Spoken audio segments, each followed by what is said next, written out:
Hey guys, Alex from 7th Hour Films back again with JoJo's Bizarre Adventure. Last time on JoJo, we had The Requiem Quietly Plays Part 1, which in my head I always think is supposed to be The Requiem Plays Quietly, but it's not. It's Quietly Plays, apparently. So yeah. Anywho, Chariot Requiem, which it now is, has swapped people's bodies. So Giorno and Narancia have switched bodies. Trish and Mista have switched bodies. Polnareff got switched with the turtle. Also, I guess the turtle is dead because Polnareff's body is dead. Bucciarati seems to have switched with Diavolo, although Bucciarati's body has not gotten up yet. But they did a whole thing, figured this out, figured out the power of the arrow, and then, at the end, it seemed that Diavolo was running towards the Colosseum, but then he summoned a Zipperman, so they realized it was Bucciarati. So, yeah, the goal right now is to take the arrow back from Chariot Requiem. So, yeah. That's pretty much that. So, like always, the reaction is down in the description and in the pinned comment for your viewing pleasure. So let's go ahead and jump right into this episode of JoJo's Bizarre Adventure. Here we go.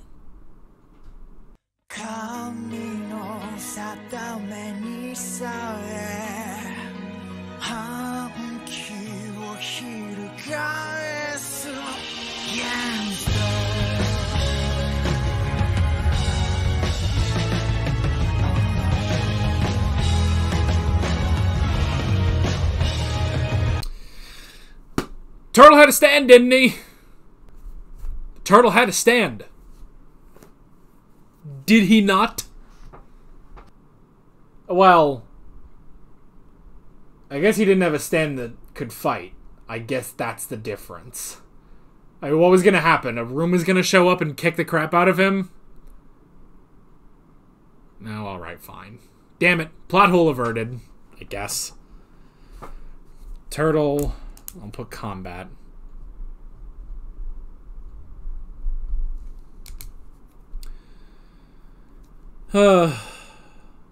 Man, we might get Bullet Requiem. That'll be weird. I get the feeling we're not going to get 6 Bullets Requiem. Although in the Japanese it would be Sex Pistols Requiem. That just doesn't sound like a good thing.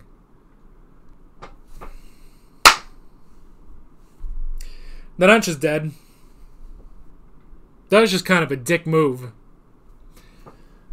That was just kind of a dick move that it's like, well, yeah, as soon as he starts talking about the future, he's gonna see if he can meet Fugo again. It's like, well, he's dead. Okay, thanks. Cool. That's great. That's great. Proud of you. Your parents are proud of you. Great. He's dead. Man, when people die on this in this season, they just go, and that's just it, you know? Like, between Abbacchio and Narancia now, which I guess, you know, and I guess Bucciarati to an extent, you know? Narancia's just dead. And not only that, I feel like it's kind of a cop-out that it's like, oh, he's dead, but they saved Giorno's body, and it's like, what? It's like, dude, we literally had a thing where it's like, oh, well, Bucciarati... So I guess Bucciarati was the opposite somehow, where Bucciarati's body died, but his soul remained in his body. Whereas here, Giorno's body was healed, but Narancia's soul was already gone. What the hell?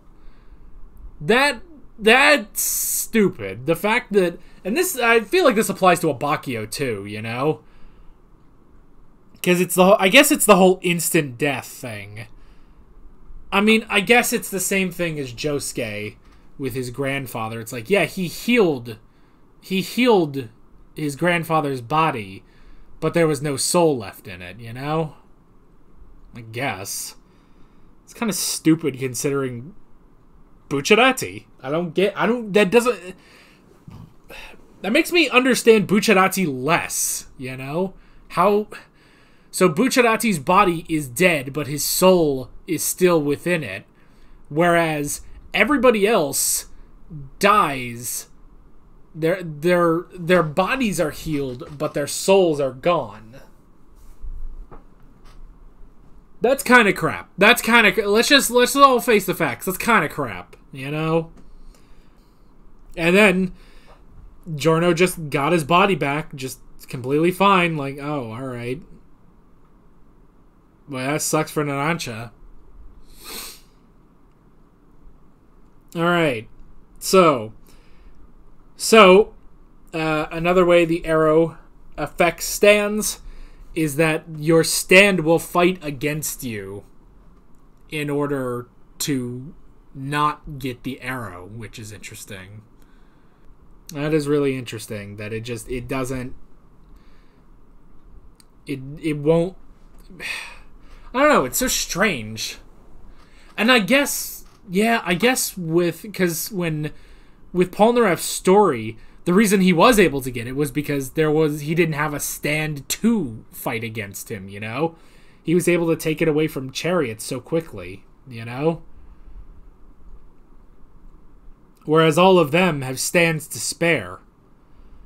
And yeah, alright, so the turtle, here's the thing. It would be hilarious if this was like the Wizard of Oz, where Polnareff tries to get the arrow and just a building just drops on him. It's like, oh, wow, turtle had a stand. He didn't think about that. But no. It's that the bullets, Zipperman, even Golden Wind will fight back if you try to take the arrow. But I mean, Polnareff had the arrow that whole time. Polnareff had the arrow that whole time, and it didn't mess with him. Like, the arrow didn't mess with him. But they also showed that he was able to take the arrow away from Chariot, and it reverted back to normal Silver Chariot, not Chariot Requiem. And now, like, Chariot Requiem has dropped it a number of times, and he still hasn't reverted to Silver Chariot. I presume maybe that might be because Polnareff is dead, or he's, you know, either because his body is dead or because, you know, he's within the turtle that he just can't, it just, like, won't affect him anymore. Chariot's just kind of on its own now, you know? Which I guess is sort of like Anubis in a way. It's like, it's a stand that has been separated from its user, you know? But it's not nearly as intelligent as Anubis was, you know? And if it's bonded to the arrow, I guess that would also make sense, you know? In the same way that Anubis was bonded to a sword. I'm not going to bring up Superfly. I'm not going to get into how shit that was, but yeah. So I guess it could be like that. I don't know. Alright, so I didn't even think about the fact that there would be a 3-person switch. Well, it would have to be a 4-person switch, wouldn't it? No, it's a 3-person switch with 4 souls then. So Bucciarati gained Diavolo's body.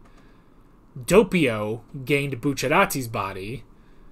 Diavolo is in somebody else's body, but where did that other person go? Are they still within that body, or are they not? I don't know. But that's an interesting distinction, you know? I like that Requiem would split apart Doppio and Diavolo, you know? They are 2 souls, basically, you know? I mean, it would be the same thing of, you know, splitting apart, you know, Yugi and Yami Yugi, you know? Bakura and Dark Bakura. Didn't that happen once? Or, well, actually, what did happen in Yu-Gi-Oh! Was Merrick and Yami Merrick. Because Merrick started using Teia's body for a little bit. It sounds weird out of context. Meh. But yeah, so Doppio has Bucciarati's shitty, you know, dying, decaying body. Diavolo is somewhere else. The only thing I could think is if Diavolo took Polnareff's body, but Polnareff's body was too injured, you know? Besides, the turtle should have been in that body, which means the turtle's soul is gone completely, you know? But yeah, where is Diavolo? I can't believe we finally really saw what the boss looks like. We saw Diavolo's, real face. And then immediately he gets a new body. It's like, oh, come on, man. But yeah. Yeah. I mean, there's not much else to say about this episode, It's like, well, shit. Narancia's just dead. That sucks. But Giorno gets to keep the body. That one I feel like, because at least with Abbacchio, it's like, okay, it's I guess realistic. It makes sense that it's like, yeah, you could just die at any second. That's a crazy death. Narancia, that just sucked.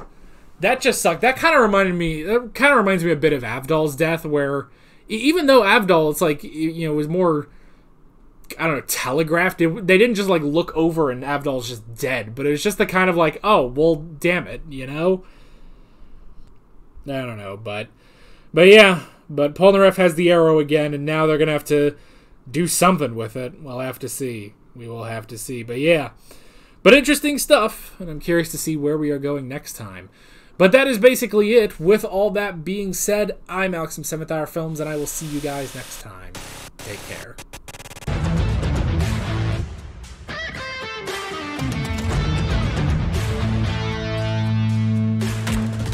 Alright guys, thanks for watching this video. There's a bunch of links on screen if you want to go click around any of those. There's a playlist for all of my JoJo's Bizarre Adventure reactions, as well as another video you can go click on if you want.